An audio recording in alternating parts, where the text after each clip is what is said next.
Welcome to the Emotional Eating Unwrapped podcast. I'm your host, Alana Kessler, an emotional eating and weight loss coach for women looking to fall in love with eating, create healthy attachments with food, and lose weight sustainably. Hello and welcome to another new episode of Emotional Eating Unwrapped. I'm your host, Alana Kessler, and today I want to talk to you about a pressure that you might not even be realizing that you're carrying, because it doesn't always speak loudly. It doesn't always sound like shame. Sometimes it sounds like I need to get it together. Sometimes it sounds like I want to feel more in control. And sometimes it sounds like people won't take me seriously unless I look a certain way. And this is what I call body as billboard energy. And so that's what this episode is about. This episode is about if you have this belief that your appearance should be proof, should be evidence of your discipline, of your health, of your success, your strength, your wholeness, right? If you've ever felt like your body needs to say something about who you are, then this conversation, this episode today is for you. Okay, let's talk about the silent pressure for the body to be proof, right? So whether you're in a leadership position, whether you're a mom, a health conscious woman, or someone who just simply wants to come across as put together, there's often an unspoken belief, right? An unspoken standard that your body is part of the resume, right? That if you look like you've mastered food, if your body is smaller, tighter, glowing, more together, you'll finally be seen as someone who has it all figured out. You finally think people will believe that you've mastered your life. This is something that feels important to your self-esteem. But what happens is your body starts to feel, and your relationship to your body becomes a performance. It's like your body is an asset, and it's it's like I'm losing the word, but it's like when you're on stage and you have accessories on stage, right? And your body is like one of those accessories that needs to perform for your credibility. And sometimes this pressure is so deeply ingrained that we don't even notice it. In fact, we think it's normal, right? We think that this is just the way it is. And it's like, the thing is, and I hear this all the time about, in the mentorship, and I do a Q&A every week, and people can submit their questions. And a question that I get every week is, how can I love my body more? And I think that question is so insightful, and it's so telling, because this body as a billboard energy, it's not just about vanity. It's about value. It's about being taken seriously. It's about being seen, being enough. But here's the problem. When your body becomes a billboard, food then can't be enjoyed, right? Food becomes something that's just part of the whole stage act. And what happens is your self-worth becomes conditional on whether you're winning the game of appearance, because you're leveraging your self-worth for self-esteem. Okay? You're leveraging your self-worth for self-esteem, because self-worth is internal, a feeling of internal value that you get from the inside, and self-esteem is often value that we get from how the outside world perceives us. Okay?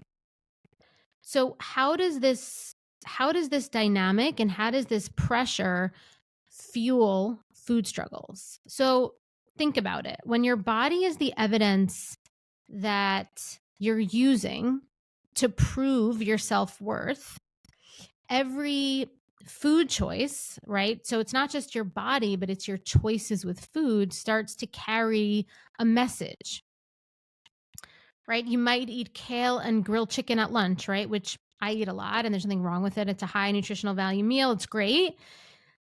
But for you, it's a measure of your worth and your goodness.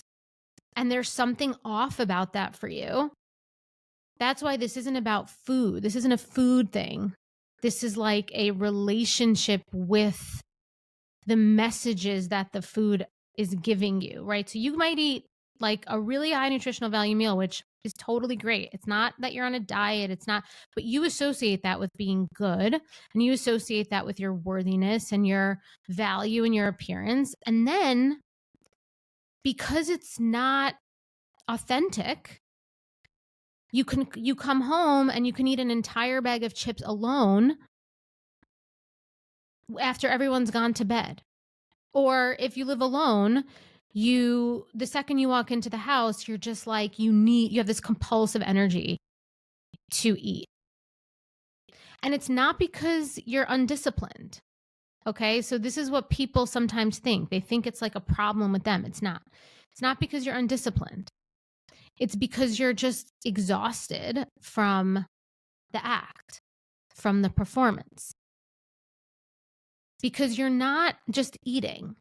Okay. You're not just eating the healthy nutritional value because you have a connection to your value from an authentic place of self-worth and you're nourishing yourself.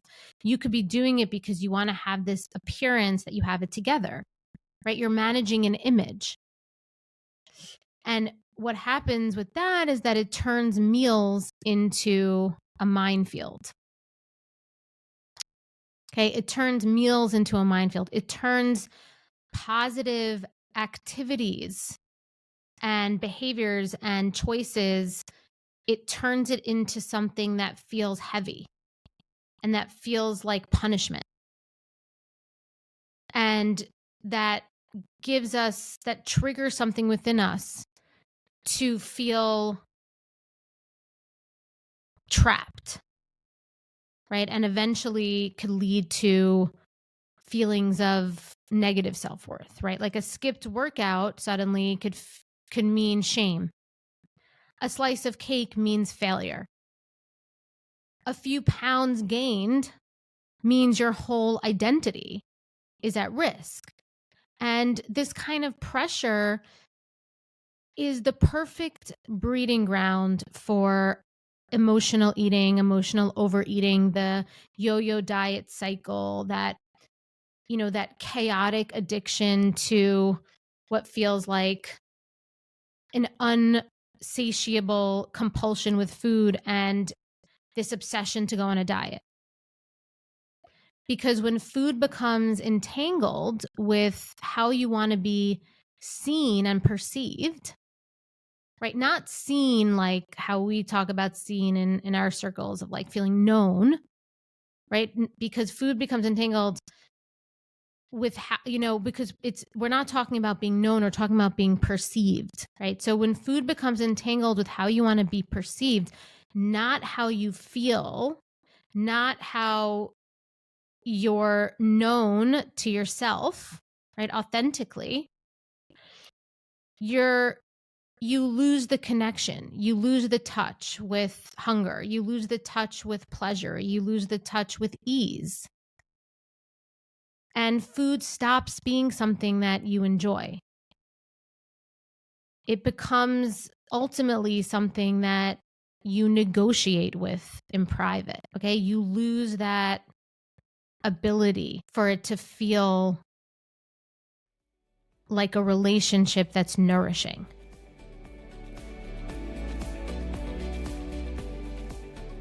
remember what it felt like to be stuck in the cycle of emotional eating. I tried every diet out there, counting, tracking, restricting, but nothing ever worked. Food controlled my life, my thoughts, and I constantly felt guilty after eating. But once I learned how to heal the emotional triggers behind my eating and trust my body, everything changed. I stopped obsessing over food, the weight started coming off naturally, and I found real freedom in how I ate and lived. So, I created the Sober Eating year-long mentorship to help other women experience the same transformation. So you can stop battling with food, you can lose weight without deprivation, and you can feel confident in your body again. In this mentorship, you'll have access to my proven nervous system rewiring method. You'll have access to live coaching with me, weekly accountability, and a community of women who truly understand your journey. You'll also have free access to my signature programs, the Emotional Eating Solution and Decoding Permanent Weight Loss, valued at $2,000. Click the link in the show notes to explore the mentorship today. You don't have to do this alone. I'll be right there with you every step of the way.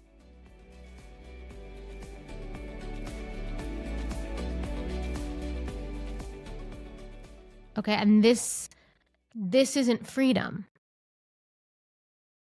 Okay, this state of being isn't freedom. It's a constant state of being in a performance.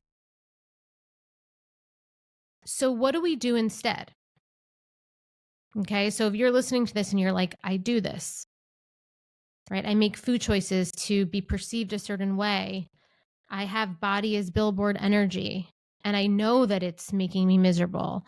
I know that it's creating a disconnect with myself, right? So what do I do instead? Right? I know that it's hypocritical on some level to my values and what I really want. So we start by reclaiming this truth. This is the truth. You can write this down. Your body doesn't owe anyone evidence of your progress, including you. It doesn't need to be a billboard for your healing. It doesn't have to look the part for your growth to be real. You could still be powerful and soft, right? You don't have to be in control all the time. You don't have to have it all together. You don't have to have all the answers. You don't have to always make the perfect food choices, right? You could, but you can be put together and you could be still healing and evolving and growing. You could be flawed and still whole, right? So you could have goals and not do everything perfectly all the time. Not need to feel like you have this perception of doing everything perfect and right. Because when you detach from the external approval, you give yourself permission to eat in a way that actually nourishes you, right? That actually is generative and gives back and allows you to feel joy, pleasure, trust, right? Like you're not just trying to maintain an image. And so you could start by doing these things. You could start by asking yourself, what does my body need today? What would actually feel good to me, not just look good to others? And who am I if I'm not trying to impress anyone? Okay, these are the types of questions that I ask my clients when we are actually working on weight loss. Because your why, for why you want to improve your body in some way, needs to be about you.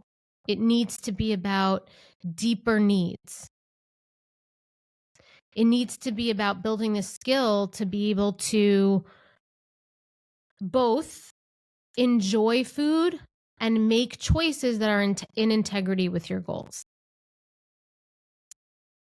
And it needs to be, you need to feel a self-worth enough that these choices that might sometimes be, the more healthier quote unquote option, you're making that decision. It needs to be something greater than because of an image that you're trying to maintain. Because when it is, food becomes neutral, right? There's not so much of this emotional angst attached to food. Your body becomes more yours, which usually means that weight comes off, actually. And your identity becomes something that you own, right? Your identity, your sense of self-worth, it comes from the inside. And it's not something that you outsource to your appearance, right? You could start to build buckets and pillars of your identity that are not related to your body and your eating habits. So how do we start living authentically over impressively, right? Over performatively, or for what people perceive? So when you stop performing for this imaginary audience, your body stops becoming a billboard and it becomes a home. It becomes a home. You no longer have to micromanage every inch of yourself, trying to win, trying to win these invisible gold stars. You could start living your life that's aligned with your values, with your dreams, with your goals, with your, almost like this childlike imagination, things that we thought about when we were kids. We could start to access that again and put energy towards that, because not so much energy is going towards your food and your image, because we've shifted where the value is coming from. Because I want you to think about the people in your life, the women in your life right now. Okay, think about the women that you find the most magnetic in your life. Okay, she's not always the thinnest. She's not always the most together, the most polished. She's the one who feels at home in her skin. Right? There's a certain glow. There's a certain aura. There's a certain essence. Okay, and look, I think that you have to know what that is for you. And that's why if weight loss is a goal and you don't feel that way, then, obviously we want to do what we need to do. But it's for you. It's not curated. It's not a campaign. Right? It's presence. It's easy. It's natural. It's safety. It's truth. And that's what embodiment looks like. That's what we want to get to. We want to get to a place of embodiment where we don't need some construct to make us feel like we're validated. So when you give yourself permission to let go of the need to prove your value through your body, you finally get to live in your body. Not for others, but for you. And that's what's really important. So if you are somebody that's like, but I really do want to lose weight, that's when we go back to what I said before about your why has to be something more than perception of others or some imaginary gold star you think you're going to get from society. Okay. So if you've been holding your body up as proof that you're worthy, you're successful, you're lovable, right? If you've been keeping yourself trapped in this chaotic cycle of dieting, of, emotional overeating, and, if you're in this cycle that we talk about all the time, I want you to take a breath. Gently ask yourself, what am I trying to prove?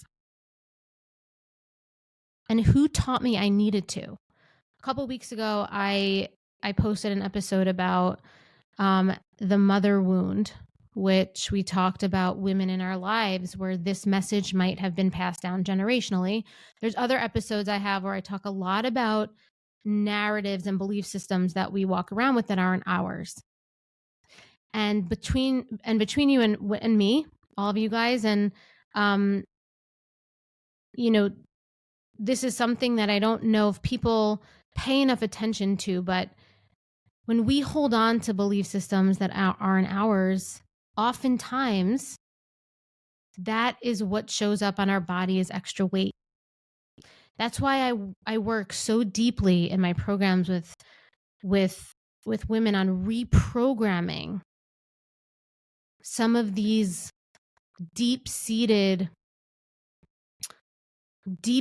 beliefs. And this is something that I'm very skilled at doing, right? Like, this is actually one of the most impactful skills, rewiring these belief systems so that we're acting from a place of truth for us, not other people's narratives, because carrying that is often represented in our body and in this present time as weight. Okay.